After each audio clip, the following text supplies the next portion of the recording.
Mardi 3 septembre 2024 15h47 ñoo ngi fii stade municipal bu Niakoulrap tey mu nekk CNP championnat national populaire boo nga xam ne mooy am fii mu dox diggante ki nga xam ne tey mooy Diapo Tawfekh ak bi nga xam ne mooy ASC Namora.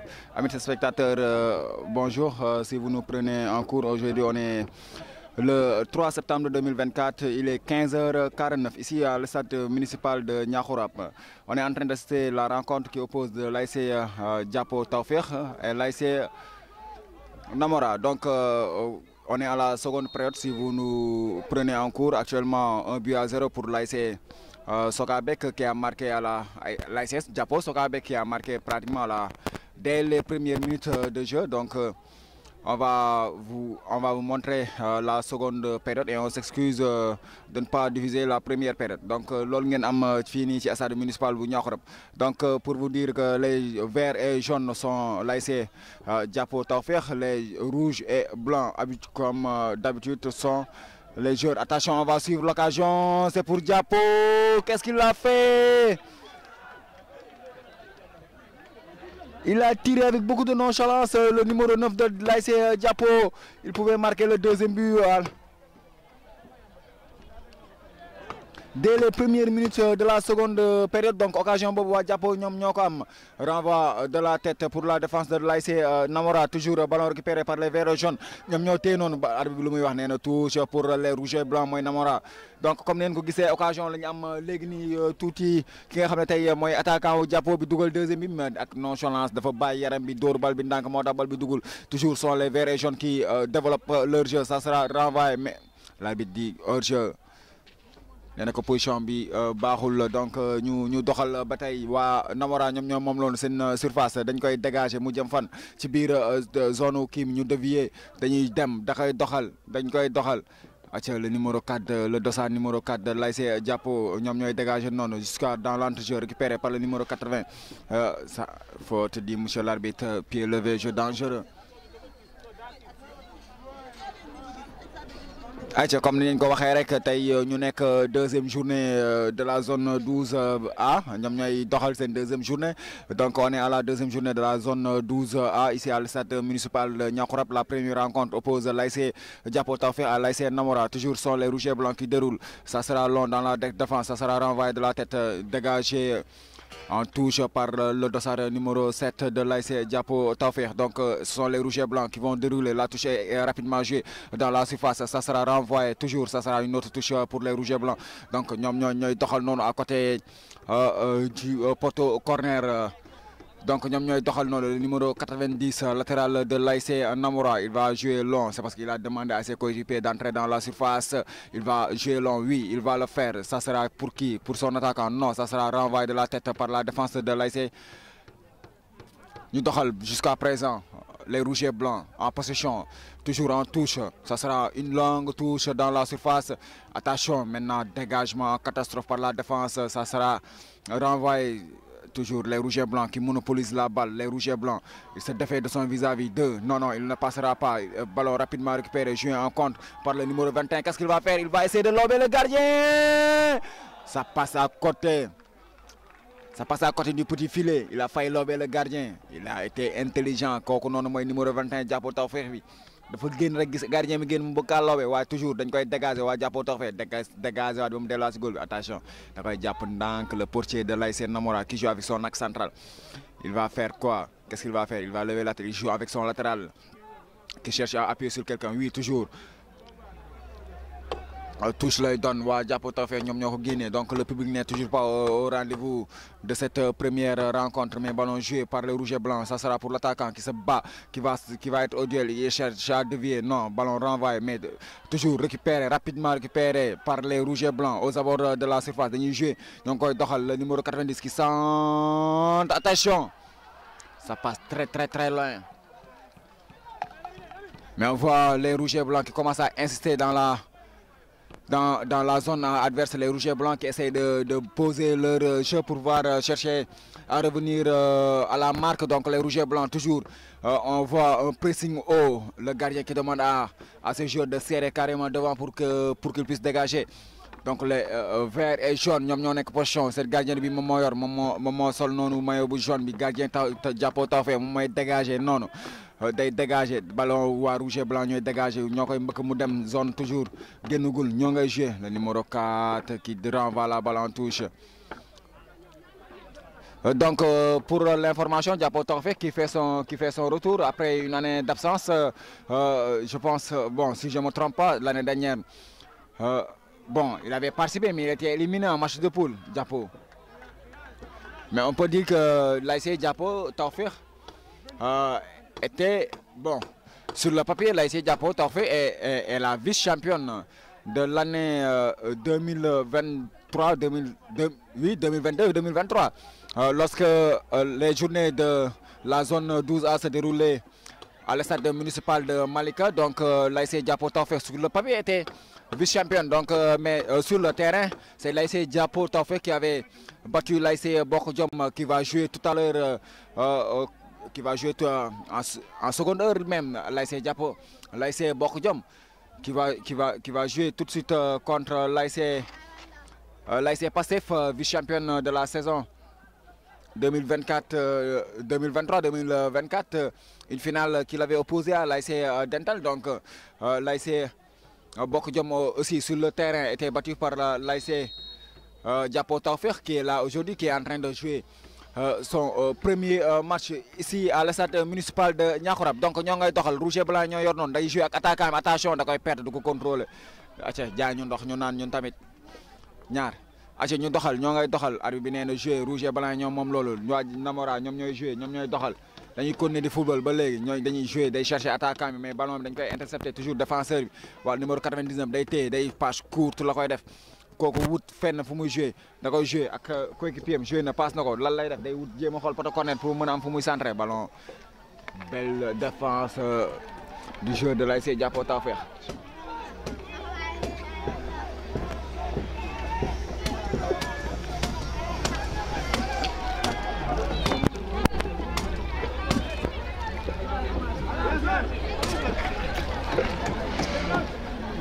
Toujours position pour les rouges et blancs, ñoom ñooy jouer. Les joueurs de l'ASC Namora qui essayent de dérouler leur jeu, ils essayent d'imposer le rythme à l'ASC Diapo Tawfekh, ça sera dégagé, taclé en touche. On voit avec l'insistance l'ASC Diapo, l'ASC Namora qui essaie d'insister pour pouvoir revenir à la marque, mais on voit une belle défense de l'ASC Diapo Tawfekh, toujours les rouges et blancs qui déroulent, il va centrer, ça sera renvoyé, oui, par la défense, mais rapidement récupéré par les rouges et blancs, dégagement, attention dans la surface, lu muy xew da koy mbëkk mu génn foofu noonu, vert et jaune ñoom moom waa Diapo Tawfekh ñoom ñooy doxal, day doxal latéral bi day doxal le numéro 5 qui cherche à jouer avec son milieu de terrain, est-ce qu'il va le trouver? Oui, le numéro 21 qui dévie, ça sera une sorte de touche pour les rouges et blancs, ñoom ñoo yor noonu bal ba, touche lay doon.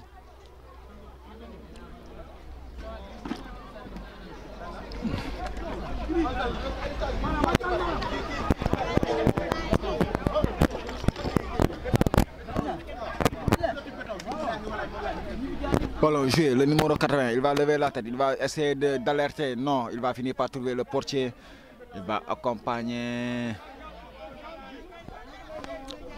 jusqu'à la sortie de but, donc bal boobu day génn 6 mètres da koy jël teg.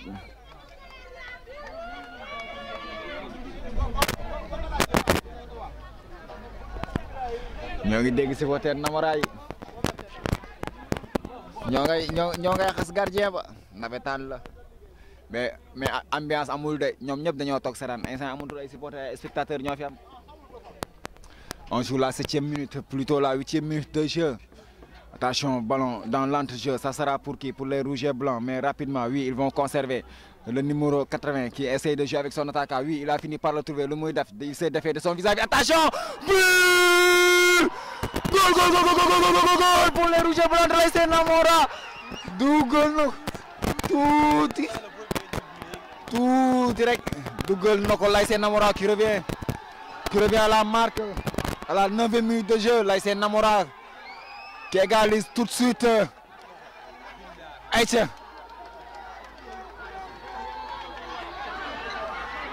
Kan moo dugal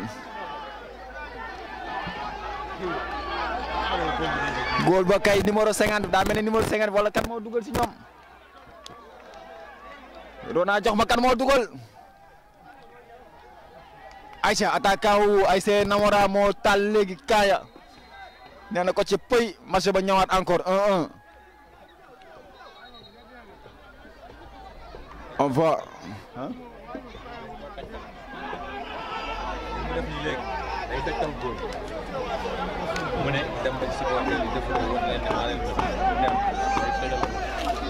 ah expert mooy wax de waaw ASC gardien la de lu mu wax dëgg la de góol ba daa dem ci supporter xas ko ñu ne ko pëy benn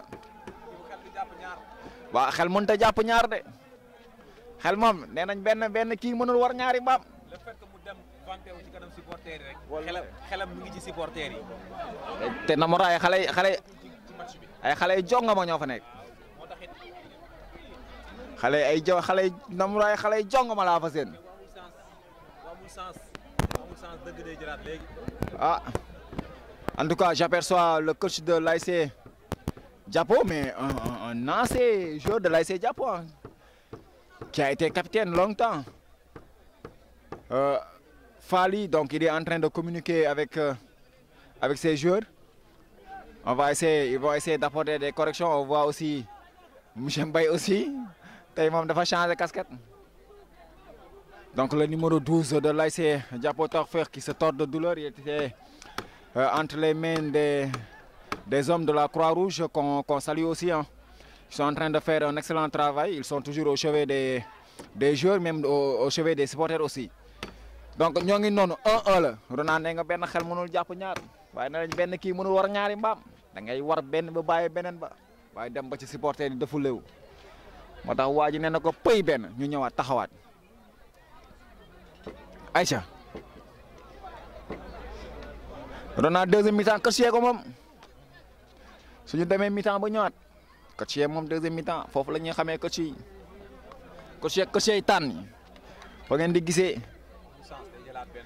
ah en tout cas wéy gi këpp gaal kenn du ko wéy si tefes. Le jeu reprend, ballon pour les verts et jaunes, joué long, ça sera récupéré par les rouges et blancs. Ñom ñoy doxal non, passe courte. Day xol sigi te kan lay jox da koy wutat attaquant le numéro 30. Adba néna hors-jeu. Adba néna hors-jeu position ba baxul néna ko sa taxaway xolat ko bu baax pour ñu mëna jouer. Bon, ils sont en train de préparer un changement, je pense bien, du côté de l'ASC Diapo Tawfekh, mais aussi du côté de l'ASC Namora aussi. Ils sont en train de voir comment apporter du 109 dans le jeu. Donc, ballon dégagé long, ça sera pour qui? Pour l'attaquant de l'ASC Diapo. Damala Gaz Bondaoula, le numéro 11, Momoy Djema Dokhal, Dey Sigi Khol, Dey Jacques attaquant, ballon contré, mais toujours récupéré par les rouges et blancs, dégagé. Ça sera pour le défenseur de l'ASC Diapo Tawfekh. Kholal, mo ngi melni koy jog ci ay xal day défenseur ba mo ngay melni koy jog ci ay xal.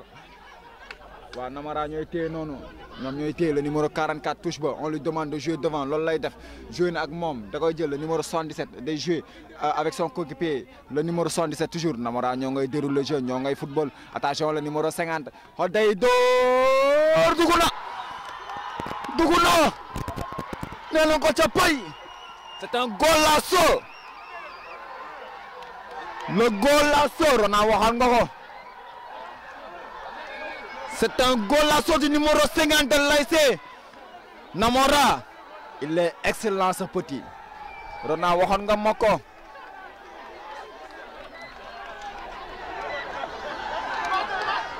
Waxoon nga ma ni sa waay soo motul mu jël deuxième but. Donc c'est le deuxième but.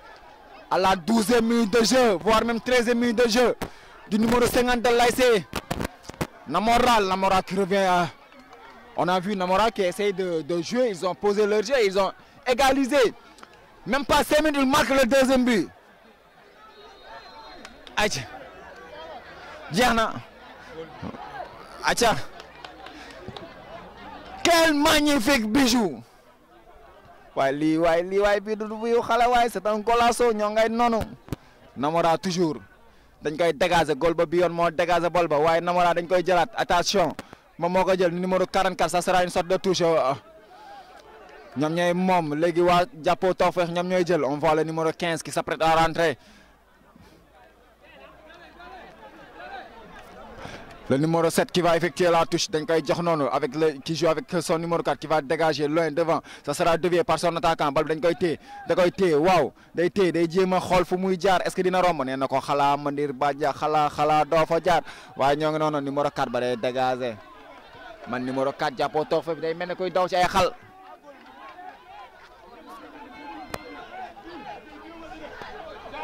Aïcha tey Mor Mbaye gisuma ko waaye am na lu ko metti waa jàppoo ngi noonu changement je pense que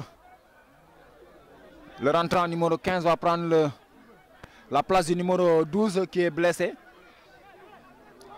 si je ne me trompe pas. Ballon joué, toujours le numéro 77 de l'ASC Namora, mais ça sera renvoyé de la tête. Toujours les rouges et blancs. Le numéro 50 qui double Bibouré, dégagé. Les verts et jaunes, ils vont essayer de jouer. Ils jouent long, mais ça sera pour la défense de l'ASC Namora. Le numéro 55 dégage. Ballon bi am joxante dañuy tennis instant football tuñu ñong koy tennis. ñong koy tennis bal ba day rebond gardien bi da koy ne ñiix jàpp ça sera pour le portier de l'ASC Jàppo Tawfekh nee na yéen ñëpp dem ngeen il relance avec par la main dañuy jouer toujours ballon mais les rouges et blancs sont toujours présents dans le jeu ñoom ñooy doxal waa ji joué na il joue avec qui ça sera pour qui ça sera pour l'équipe adverse day protéger da koy ba mu génn touche. Changement sortant numéro 12 entrant numéro 15 loolu numéro 12 bu mu gaañoo dafa yàgg.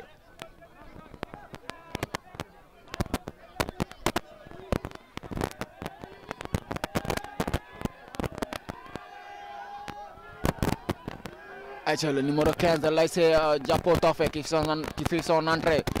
Le nouvel entrant, le numéro 15 de Nyongay Nono, da koy touche léegi dafa ñoo fekkee touche ba moom moo koy touche dañuy jouer ñoom waa Jàppo Tawfekh ñoo ngay doxal noonu di dem. Aïcha, ballon récupéré par le rouge et blanc, le numéro 99, il va chercher qui? Le numéro 77, il va centrer dans la surface, il n'y a personne là-bas. Si ce n'est pas le gardien de l'ASC Jàppo Tawfekh, il joue avec son numéro 2, le latéral, qui va chercher du terrain.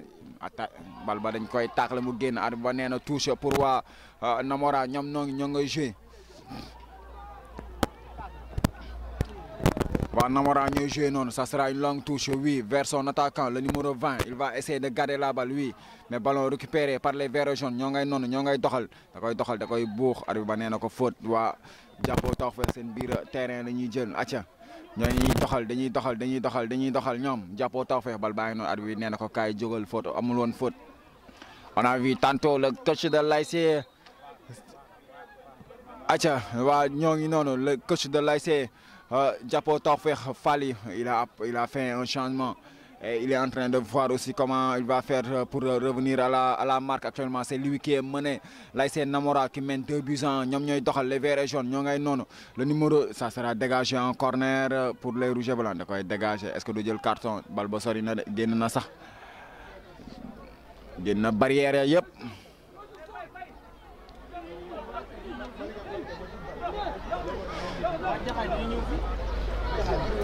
Aïcha, corner pour l'ASC Jàppo Tawfekh ça va donner quoi peut-être même ils vont essayer de revenir à la marque les verts et jaunes ñoom noonu da koy centre dans la surface attention c'est une tête qu'est-ce qu'il a fait sur la ligne le défenseur a sauvé la balle sur sa ligne kii nan la def Barateri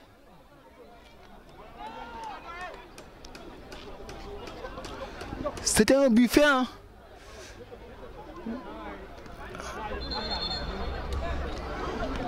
Le gardien de l'ASC Namora qui sort de douleur actuellement. Il est au sol.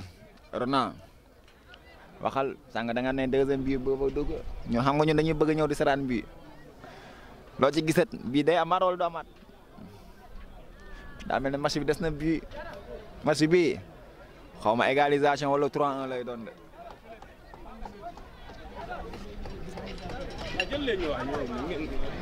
waaw acca ñoo ngi nuyu ouvrier yëpp ñoom ñuy tabax gradin yi en tout cas am na lu ñu ma wax waaye man du ma ci wax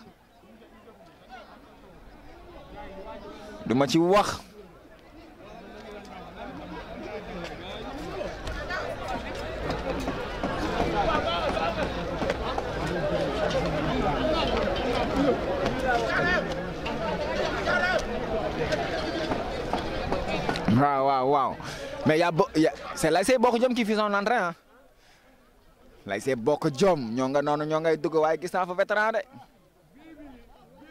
ah Bokk Jom daa mel da nga tàngalaat ceeb de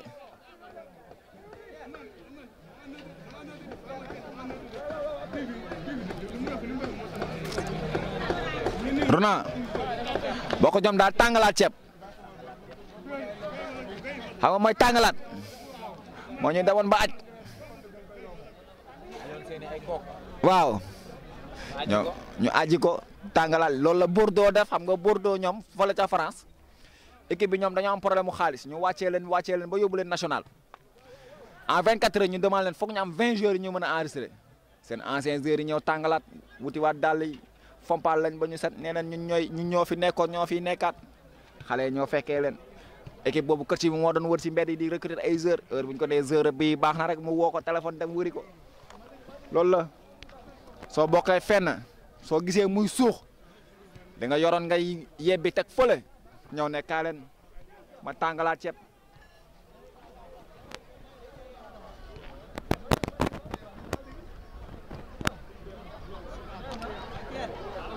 donc on les encourage, on félicite aussi leur courage de voir des anciens ou bien même des gens expérimentés revenir dans leurs ASC respectifs pour pouvoir apporter leur soutien aux jeunes. Donc c'est une très bonne chose aussi. Donc on va sur le corner toujours pour les verts jaunes. Diapo Taofé dans la surface, ça sera la tête, attention. Bal lu muy def day génn corner encore day génnaat non la touche lay doon arbitre bi nee na touche lay doon. Le numéro 15, le nouvel entrant, il va jouer long, ça sera une longue touche dans la surface, oui, mais ça sera dégagé. Non, rapidement, toujours ballon dans la surface, ça sera une sortie de but maintenant, ça va soulager la défense de l'équipe de l'ASC Namora.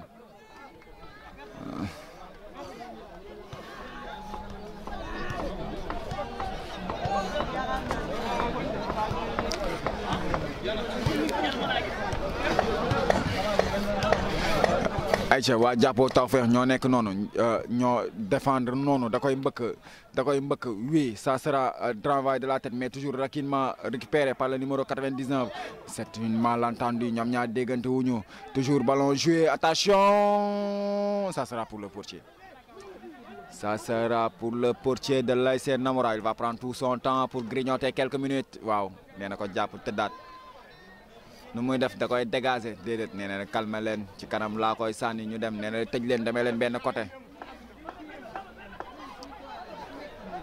acca day dégager mu dem day dem ca kaw kan moo koy jël acca bal ba dañ koy jouer waa Diapo Taofé dégager na dala ba naaw na mbaa du wàcc si bopp heure toujours nee nañ ko nañ jouer dañuy doxal attention c'était une balle en profondeur mais c'était trop profond ça a mouru dans les mains du portier de l'ASC Diapo Taofé moom ngay noonu da koy dégager mu dem fan dans la moitié de terrain de l'ASC Namora waaw mais ñoom ñoo koy mbëkk dañ koy jël arbitre ba nee na faute nee na charge irrégulière nga def l'attaquant le numéro 9 le capitaine.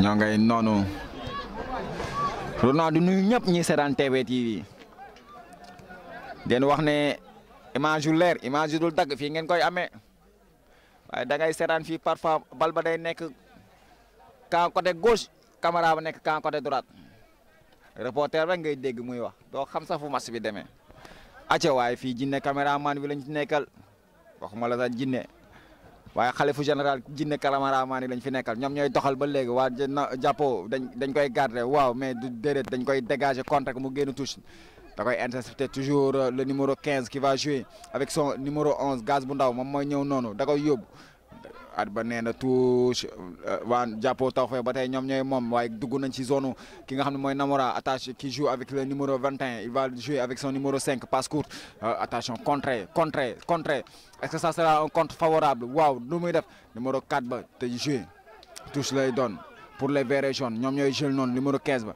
day xool kan mooy libre da koy jouer il joue avec le numéro 5 qui essaie de conserver mais ballon récupéré attention le numéro 77 attention le numéro 77 dans la surface qu'est-ce qu'il va faire ballon contré par le numéro 4 da koy génnee ndànk mu génn touche na mooy def le numéro 4 de l'ASC Diapo Taofé qui ne prend pas de risque moom yoonam nekk si bal bi ñëw na ñëwul marqué nañ ma marqué wuñ na génn touche rek loolu lañ doon naan touche du fees ñoom nee nañ touche du fees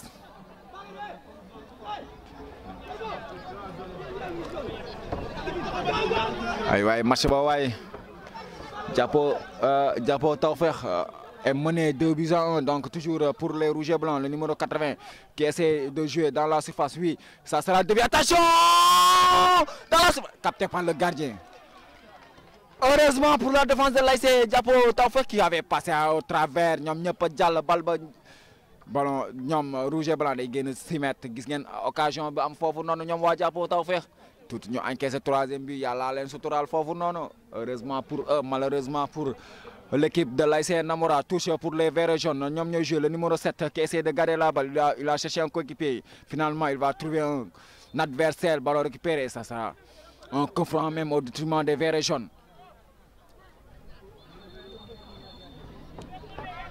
changement l'ASC Namora va effectuer un changement donc qui va sortir ça sera le voilà le numéro 66 va prendre le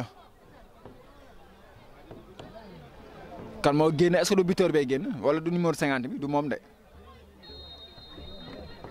donc on a vu le numéro 66 qui prend la place après on va vous donner l'information mais il y a un joueur de l'ASC Namora qui a cédé sa place au numéro 66 donc ballon toujours joué ça sera pour le portier de l'ASC Namora qui va prendre le loisir de garder la balle essayer de traîner dans sa surface et capter donc il va demander à ses coéquipiers de jouer donc il va jouer court pour son axe central qui lève la tête qui va jouer long vers qui ça sera vers son attaquant non ballon toujours très profond ça sera pour le portier de l'ASC Namora l'ASC Jàppo Tawfekh autant pour moi donc moo ngi noonu moom tamit il relance avec la main il va jouer avec son axe central qui lève la tête qui va jouer pour le numéro 21 qui cherche de l'espace il joue de l'autre côté en profondeur avec le numéro 7 qu'est-ce qu'il va faire il va travailler non il va finalement il va centrer ça sera renvoyé en catastrophe par la défense mais ça reste toujours dans la surface le numéro 77 qui fait le ménage là-bas da koy dégager mu sori daa ngi noonu Rona xam naa beneen match ba moom dañ leen di may tuuti rek ñu jël pause ñun attention le numéro 7 qui essaie de travailler ballon contré sort de la touche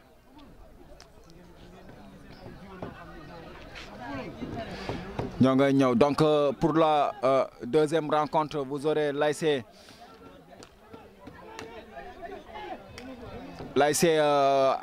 Pastef vice-championne de la saison 2023-2024 qui avait perdu la finale contre l'ASC Dental 2-1 contre aussi l'ASC Bokk Jom aussi l'ASC Bokk Jom qui va entrer en liste tout de suite attention le numéro 50 le gardien est sorti il a cherché à le lober ballon dégagé lu mu def tout mu dugal kawam double changement de l'ASC Jàppo Tawfekh le numéro 77 le numéro 17 autant pour moi qui prend la place du numéro le 5 le numéro 13 aussi va faire son entrée tout ñu seetaan na troisième bi le numéro l'attaquant de l'ASC le capitaine va céder sa place au numéro 13 donc c'est le numéro 70 de l'ASC Namora qui avait cédé sa place au numéro 66 ñoo ngay noonu changement bi jox naa leen ko ñoo ngay noonu acca Namora corner la woon sànq tuuti numéro 50 ba law bi waat gardien mais dafa am défenseur bu fa nekk waaye su mu ko dégagé wóoru da dégagé mu jàll si ginnaawam tuuti mu ne pëy ca kawam nag xanaa boobu mooy bëgg a dimbali ba mujjee yàq le numéro 13 qui va faire son entrée corner joué toujours par les rouges et blancs ça sera dans la surface corner sortant hors de la surface mais toujours récupéré par les rouges et blancs day dóor day génnaat corner dañ koy dóor ñu mbëkk mu génnaat corner le joueur de l'ASC Namora qui a marqué le troisième but le numéro 99 qui va exécuter le corner aussi ça sera rentrant ou sortant toujours avec sa patte gauche le numéro 99 at ba nee na ko teg ko bu baax on lui demande de centrer maintenant il va le faire premier poteau renvoyé ça sera une sorte de touche maintenant le frère de l'ASC Namora qui va prendre tout son temps pour effectuer la touche le numéro 44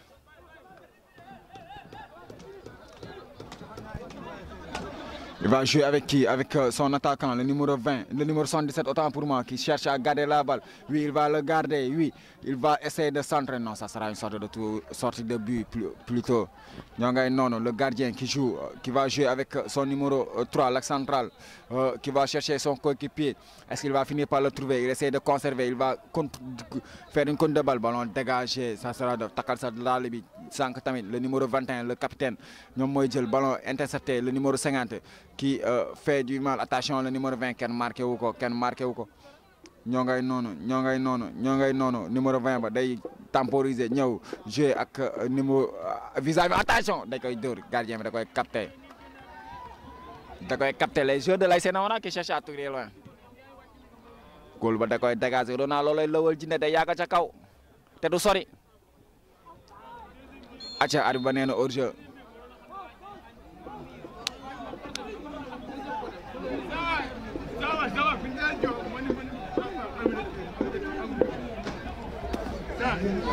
Acha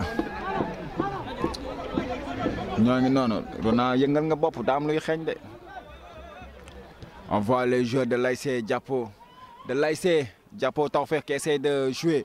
Maintenant, pour revenir à la marque, le numéro 7 qui joue avec son numéro 6 qui va essayer de jouer dans la surface. Mais ballon renvoyé de la tête par la défense de l'ASC Namora. Toujours le numéro 3 qui essaie de remettre la balle dans la boîte. Mais toujours pour les verts et jaunes. Il joue avec son numéro 11 aux abords de la surface. Wow, il va travailler son vis-à-vis. dafay jàll du jàll nee na ko xalaa ma nit ba xalaa doo fa jaar loolu la Ronaldo da ko doo fa jaar prise à deux lañ ko def.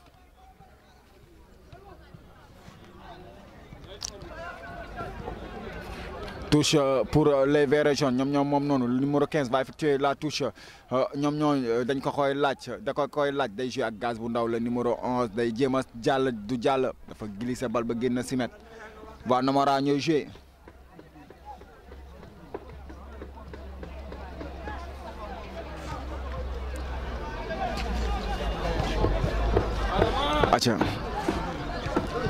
La balle va être dégagée, jouée même par l'axe central. Ça va être long pour la défense de l'ASC Diapo. Dégagement, ça sera dans le rond central. Ballon récupéré par le numéro 50 avec beaucoup de finesse. Wut nako da koy am gardien ba néna ko ci Diapo en deux temps.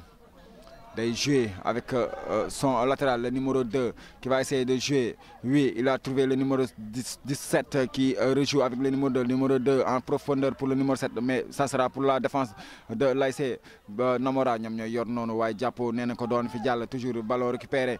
Donc jouer en chandelle. Ñaar équipe gardien ba day ñëw ba ci gardien bi mu xool benn côté bu muy jouer toujours il va jouer du côté gauche du côté droit même autant pour moi le numéro 2 qui cherche son attaquant il va finir par trouver le défenseur de l'ASC Namora dañ koy dégager bal ba yàgg na sa kaw ku koy moom défense Diapo dañuy dégager waaye bal bi du sori dafay des ba tey loolu ba wax ko Franc le tirer pour waa Diapo Tawfekh ça va soulager un peu la défense.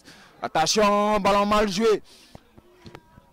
Toujours dans le rond central, ballon pour les verts jaunes. Barbe dañ koy perte non duñ ko perte kooku na takk daal ci waay bi mooy troisième fois bu doole daal le numéro 21 qui joue en duel avec le numéro 50 l'auteur du magnifique but da koy jël.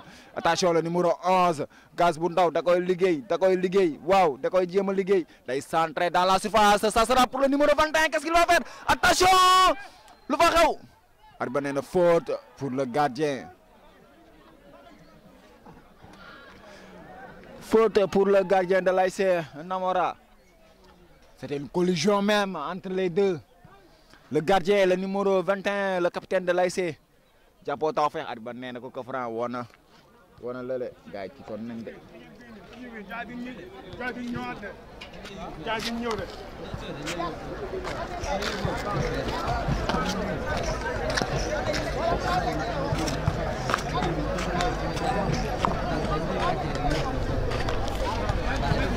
On est à la 33e minute de jeu.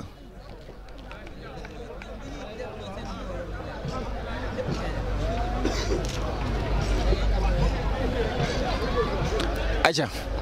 Donc, comme nous l'avons dit, Namora, la fois dernière, lors de son lors de son dernier match qu'il avait opposé à l'ASC Cosseyas. Le match s'était soldé par un match nul, 0 but partout. L'ASC Diapo Tawfekh qui avait exempté aussi fait son entrée en lice pour la première fois de la saison. On est en train de voir l'ASC, donc on va voir le changement de l'ASC Namora. Donc c'est le numéro 99 qui va céder sa place au numéro 33, le numéro 99. Un joueur entreprenant, machallah, il a fait un excellent match aussi. Donc on a vu des changements. Actuellement, l'ASC Diapo Tawfekh qui est en train de courir derrière le score. C'est l'ASC Namora qui mène actuellement 2 buts à 0 après avoir été mené dès les premières minutes de jeu par les hommes de Fali, qui est le coach de l'ASC Diapo Tawfekh. Ballon joué long vers qui le numéro 20 de l'ASC Namora qui dévie pour son attaquant, le numéro 33, le nouveau entrant. Dañ koy jël da koy këf du ko këf bal bi dañ koy dégager. Arba nee na faute, charge irrégulière, mbaa du jël carton le nouvel entrant, le numéro 33. Si day jël carton moo carton bi day dugg laal bal ba benn yoon ñu jox ko carton.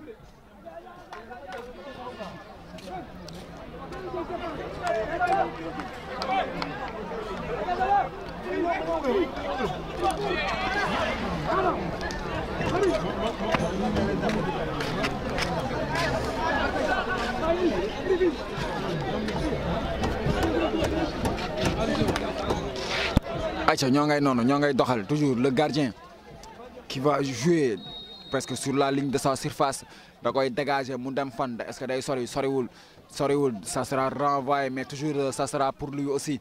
On voit les supporters de l'ASC Bokk Jom qui font leur entrée ici à l'stade municipal de Niakoulrab, qui vont jouer la deuxième rencontre ici contre l'ASC Pastef. ñoo ngi noonu 35e minute de jeu, 36e ñoo ngay noonu waa Diapo ñoom moom touche le numéro 15. Acha day jouer avec le numéro 11 qui essaie de conserver la balle, mais il va rapidement perdre la balle. Donc dañ koy jouer ñoom ñoo ngay noonu le numéro 20. Attention, le numéro 33, il va le dévier pour le numéro 20. Non, ballon récupéré, mais toujours gardé. D'accord, jouer le numéro 66 qui joue avec le numéro 77 qui prend tout son temps, qui essaie de temporiser.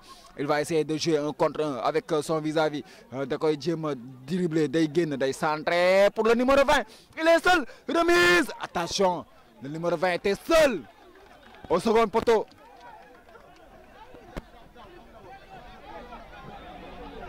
Day joué le numéro 2 qui joue avec le numéro 7 de l'ASC Diapo. ñoom ñoo yor bal bi noonu day jéem a wut am ko ba tey. Il joue avec son numéro 6 Diapo ñoom ñooy doxal noonu qui joue avec le numéro 21 qui est en train de faire un excellent match. Le numéro 21 moom mooy doxal dañ koy récupérer ci tànkam, dañ koy récupérer le numéro 66 mais da koy perdre rapidement au détriment du numéro 2 de l'ASC Diapo. moom touche ba noonu.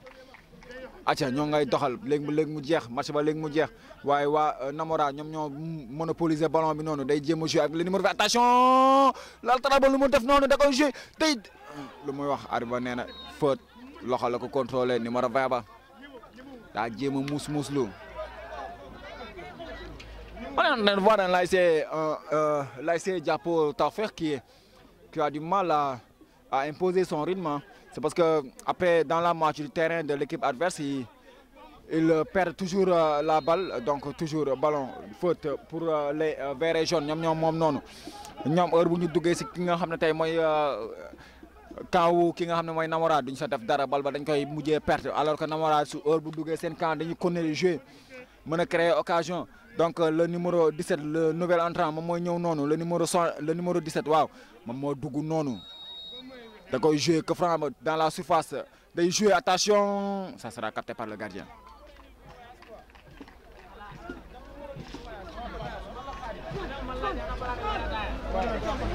xam naa man maa ngay waaj a tàggatoo.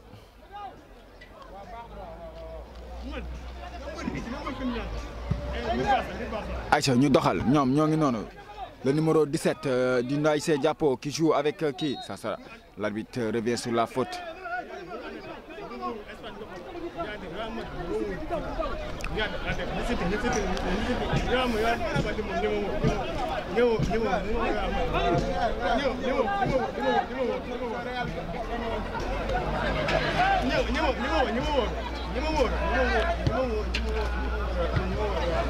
Aïcha, toujours que franc joué, le numéro 17, attention, il va tirer de loin, ça sera une sorte de balle day génn.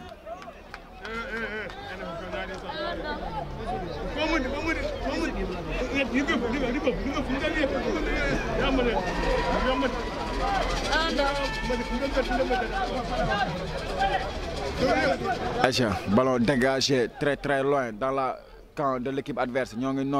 Toujours gardé par les rouges et blancs, le numéro 77. Il va jouer avec le numéro 50. Passe courte, toujours, qui cherchait à jouer avec le numéro 33. Ballon intercepté, mais toujours les rouges et blancs. Rapidement à la reconquête, dañ koy jël mais dañ koy perdre rapidement, dañuy jouer. ñoom waa vert et jaune ñoom ñooy jouer bal ba mbaa du ko perte da koy at ba nee na touche bal ba day génn touche kan mooy moom. waa Namara ñoom ñooy moom touche on a un joueur de l'ASC Jàppo Tawfekh qui est au sol day tëdd foofu noonu jógagul arbitre ba ñëw na xool ko est-ce que day woote.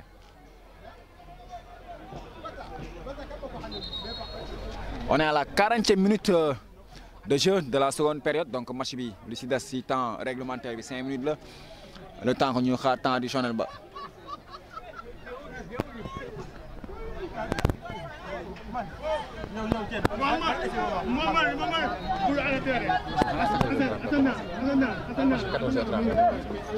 nga ba Barcola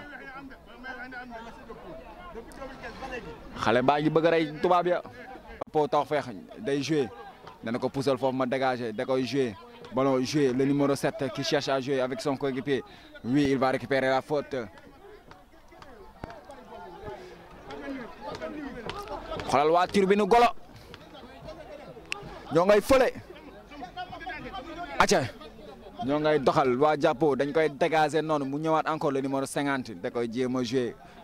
Atia, il va jouer avec le numéro 33 qui dévie pour le numéro 50, toujours le numéro 50 qui a fini par trouver le numéro 33 en surface, gardien va glisser. Heureusement pour lui. Heureusement pour le gardien.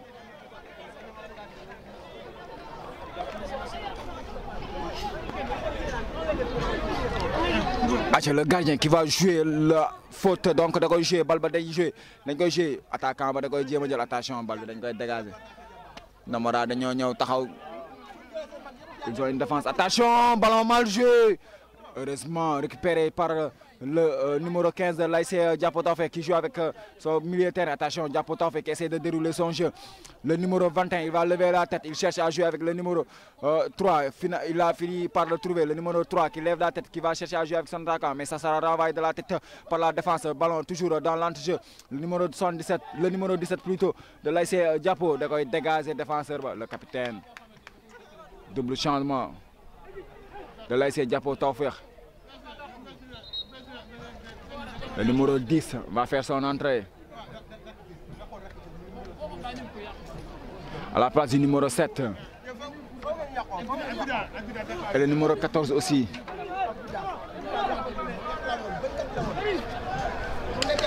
Le numéro 10.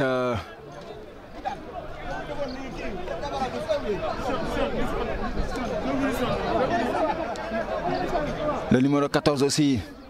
Je pense que le numéro 2 aussi était blessé, donc le numéro 2 qui cède sa place. Au numéro 14, on a vu le coach a fait des changements tactiques. Il a apporté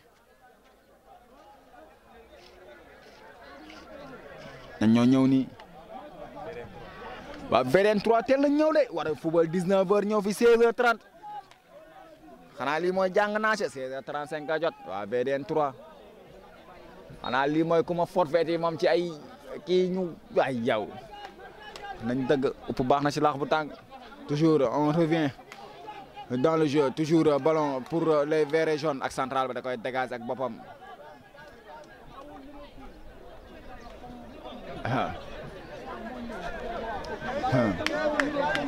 Raa lii moom kenn dina teelu ñu ñëw bi yoon de waaye mbaa andi nañ équipement yu mat. Attention le numéro 20 qui gis sa defee de son vis-à-vis day jéem a centré waaw est-ce que da koy jot. Le numéro 50 ballon renvoyé de la tête da koy jël le numéro 10 le nouvel entrant bal bi da koy perte waaye toujours ñoom moom les verts et jaunes Alba nee na coup franc. On est à la 45e minute de jeu temps ba presque su doon mango ñu ne ñor na xom wa dara moo ci des jeex na.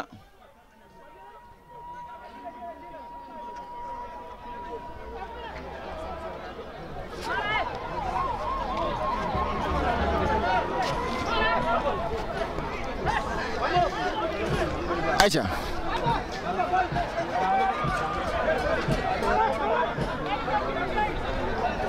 waa beneen xanaa ci beneen ngeen attention bal ba day génn xanaa ci beneen bi ngeen jaar te day tardé wala tey moom gisoo leen la rek leen tardé amul embouteillage amul dara ñoo ngay noon di dugg waa beneen waaw match baa ngi noonu ñoo ngay doxal match ba presque jeex na de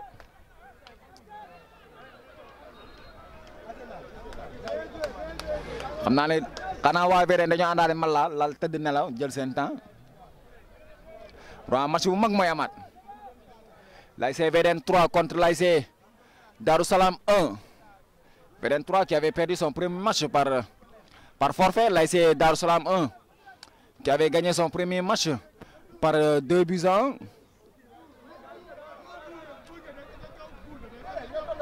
Aïcha ñoo ngi noonu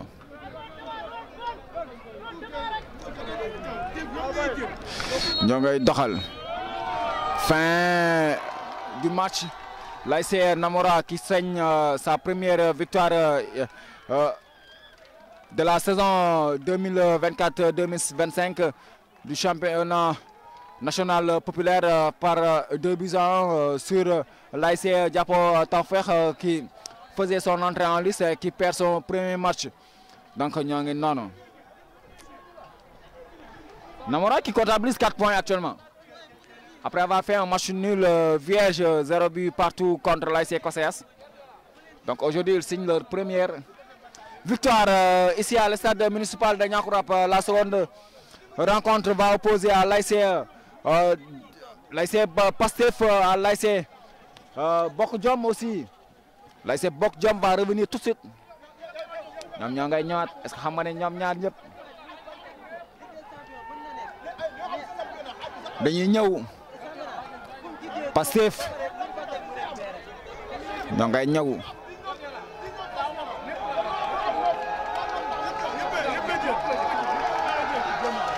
Aïcha